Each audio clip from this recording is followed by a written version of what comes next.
আয়াত অবতীর্ণ করে জানিয়ে দিলেন যে হে নবী, যদি আপনি তার জন্য ৭০ বারো মাগফিরাতের দোয়া করেন, তারপর আল্লাহ তাআলা আপনার দোয়াকে কবুল করবেন না। অর্থাৎ আব্দুল্লাহ ইবনে উবাইয়ের মতো মুনাফিকের জন্য আপনার দোয়া কবুল হবে না। এই আব্দুল্লাহ ইবনে উবাইয়ের বাহ্যিকতায় দেখতে গেলে অনেকটাই সমস্যা ছিল না, মৌখিকভাবে স্বীকৃতি ছিল, কিন্তু অন্তরে তার ঈমান ছিল না, তার পরিণতি হয়েছে জাহান্নাম। সুতরাং মৌখিক স্বীকৃতি অন্তরে বিশ্বাস এবং কাজে পরিণত করায় তিনটি হচ্ছে ঈমানের মূল নির্যাস।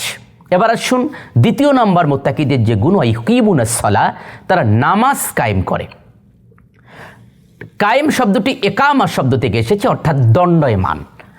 অর্থাৎ ইউকিমুনাস সালাহ এর ব্যাখ্যায় অর্থাৎ আব্দুল্লাহ ইবনে আব্বাস রাদিয়াল্লাহু তাআলা আনহু তাফসিরে তাবারির প্রথম খণ্ডে স্পষ্টভাবে এসেছে যে এর অর্থ হচ্ছে ওয়াক্তের দিকে খেয়াল করে খুজুর সাথে রুকু সেজদা করা, ঠিকভাবে নামাজ আদায় করা।